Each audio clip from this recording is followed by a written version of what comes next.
आदरणीय सम्मानित मंच, वाहेगुरु जी का खालसा, वाहेगुरु जी की फतेह।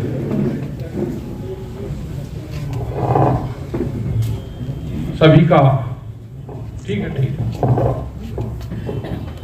सभी का धन्यवाद जो आज ये यहाँ पे एक क्लब, एक संस्था के द्वारा ये प्रोग्राम रखा गया और इसमें जो लोग आए, जो कमेटी यहाँ की है, ये सब बुद्धिजीव हैं, ये लेखक हैं, ये विचारक हैं। कोई भी घटना घटती है तो उस पर विचार करते हैं, उस पर किताबें लिखते हैं। ओगरा साहब यहाँ पे हैं, इन्होंने जो बताई कि जो किसानी आंदोलन चला, ये एक चर्चा का विषय बना। इसमें बहुत पिक्चरें बना रहे लोग। जब पहले दिन गए तो ये था कि रात को रुकेंगे, 2 दिन में वहां से वापसी आ जाएंगे, इसीलिए मतलब 1-2 दिन का ही प्रोग्राम था, ज्यादा लंबा नहीं था। लेकिन जो नारे थे, जो आम किसान था, आम जो लोग थे,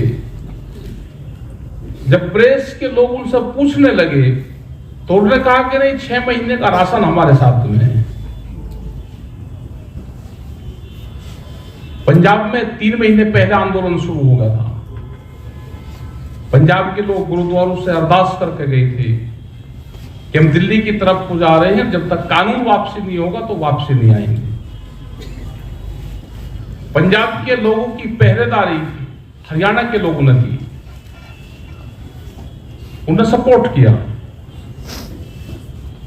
और खास करके जो फिर दिल्ली का जो आंदोलन चला, वो 250-300 किलोमीटर जो उत्तर प्रदेश और राजस्थान 300-400 किलोमीटर का जो क्षेत्र था, उसने एक देश की राजधानी को घेर कर रखा।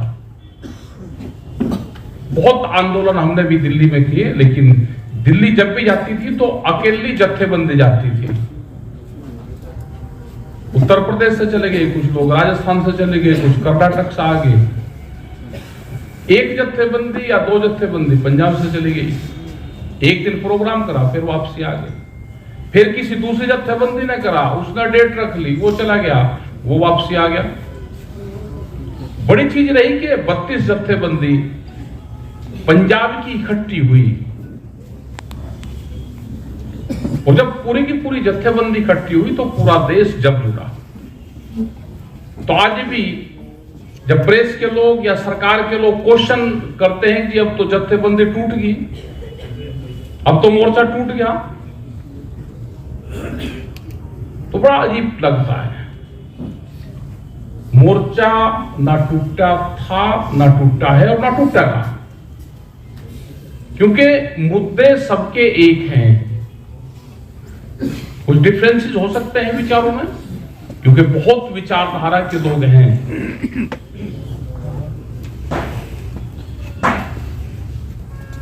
और सबको ज्ञान भी प्राप्त हो गया, क्योंकि इस मोर्चे में ज्ञान प्राप्त बहुत को हुआ।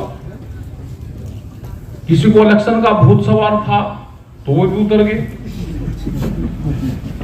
और ये भी रहा कि जो भी जत्थेबंदी, आज से नहीं,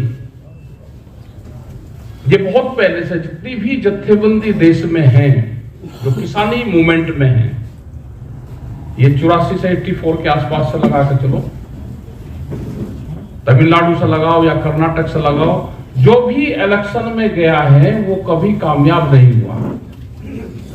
ये वहां पे भी जब मोर्चों की बातचीत होती थी, ओगरा साहब थे और लोग भी वहां पे बात करते थे, वो बताते थे सबको कि इलेक्शन से दूर रहना चाहिए।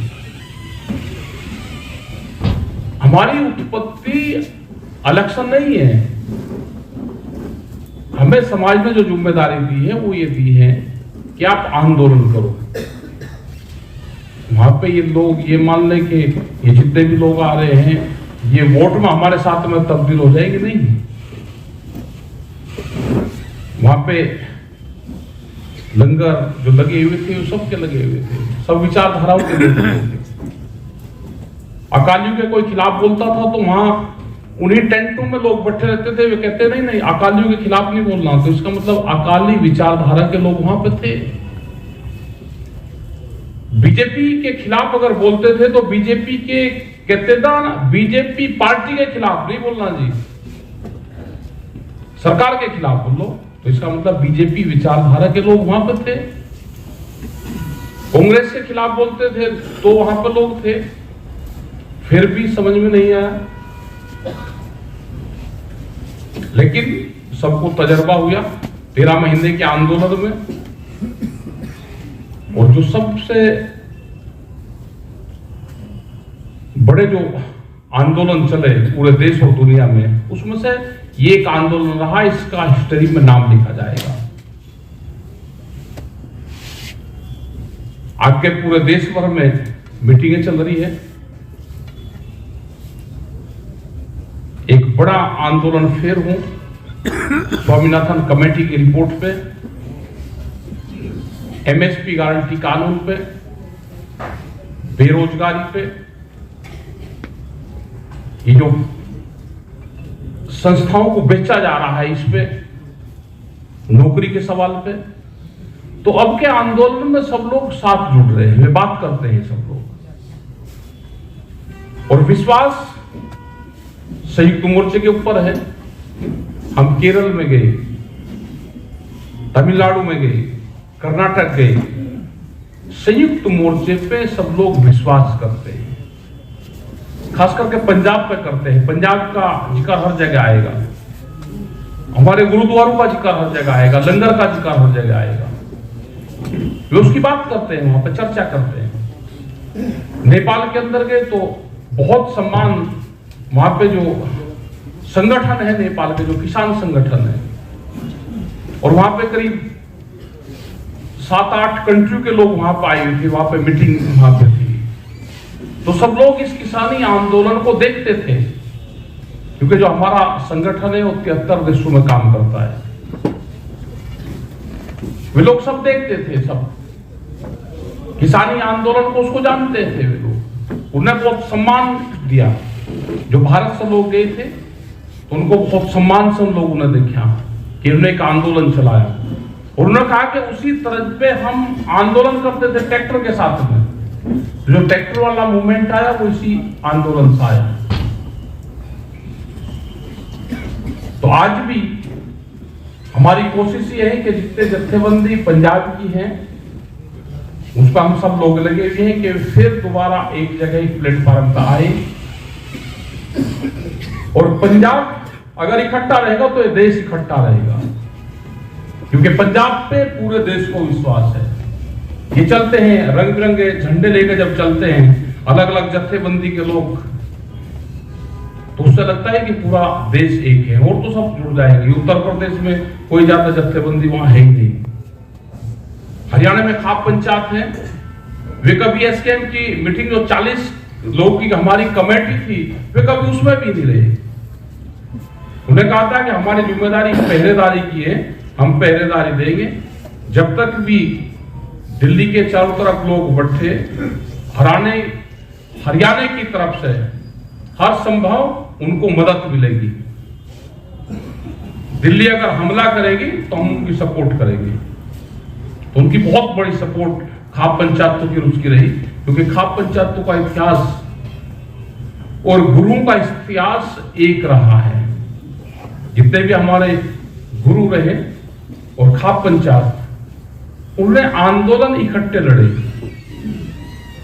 जब बाबा बंदा सिंह जो बहादुर आए, वो नाहरी गांव में आए थे। जब गुरु गोविंद सिंह यहां से नांदेड़ गए तो सोनीपत में एक गांव है नाहरी, वो लास्ट उस गांव में वो होकर गए थे, वहां उस गांव में रुके थे। वे खाप पंचायत के गांव हैं, तो इसका मतलब उनका संबंध, गुरु का संबंध खाप पंचायत से रहा था। और वे वहां पे कह के गए थे कि हम यहां से जा रहे हैं, लेकिन यहाँ पे हम किसी को भेजेंगे और आगे का जो भी वो होगा वे आपको बताएंगे। ये पूरी घटना हुई। तो बाबा बंदा सिंह बहादुर फिर उसी गांव में आए, और वो गांव जहां पे हमारा धरना चला हुआ था सिंगू बॉर्डर, उसके नजदीकी वो गांव है। वहां पे बाबा बंदा सिंह बहादुर आए, 3-4 महीने में वहां पर रहे। उन्होंने मेरठ, मुजफ्फरनगर, सोनीपत, जींद, रोहतक, इन सब जगह वे गए और वहां से पूरी फौज इकट्ठी करी। 4800 लोग जो खाप पंचायत के मल होते थे, योद्धा होते थे, वे सब फिर सरहद की तरफ आए। तो ये बहुत पुराना इतिहास आपस में रहा है। और आपने देखा भी होगा, जब भी यहां से लोग, जत्थेबंदी के लोग यहां से गए, हरियाणा के लोग उनके साथ में मिले और किसकी ट्रॉली ट्रैक्टर आगे पीछे हुए, और जब दिल्ली के बॉर्डर पर रुके तो वे जहां उनका ठहराव हुआ, किसी एक आदमी ने ये नहीं कहा कि ये हरियाणा का है, ये सोनीपत का है, ये मेरे पास के गांव का है, आप ट्रोल या ले लो या पीछे ले लो। जो जहां ठहर गया वो 13 महीने उसका डेरा वहां का वहीं लगा रहा। तो एक ही दिन में ये तालमेल हुआ, क्योंकि 175 साल के बिछड़े हुए लोग थे हम। 175 साल इसलिए कि 75 साल देश की आजादी के हुए और 100 साल तक खाप पंचायतों पे अंग्रेजी हुकूमत ने बैन रखा, तो आपस में मिलने ही नहीं दिया। फिर तो 70 साल के बिछड़े हुए लोग एक दिन में मिले तो उनका व्यवहार वही थे, बातचीत वही थी, भाषाएं वही थी, जो शब्द हैं वो वही थे, जो सब मिले आपस में, और यह आंदोलन की कामयाबी मिली। आज भी एक बड़े आंदोलन की देश में फिर जरूरत है, उसके लिए पूरी तैयारी चल रही है। पूरे देश भर में हम सब लोग जा रहे, मीटिंग कर रहे, और जो हमारी एसकेएम के लोग हैं, हम जब भी कहीं बाहर जाते हैं तो चर्चा अकेले की नहीं करते, इंडिविजुअल कुछ नहीं है इसमें कि एक आदमी कोई कुछ कर सकता है या हम कर देंगे, या किसी की छोटी बड़ी जत्थेबंदी ऊपर लगाना। जब तक हम एकजुट रहेंगे इन सरकारों पे भारी पड़े रहेंगे। ये बहकाने का काम बहुत करती है।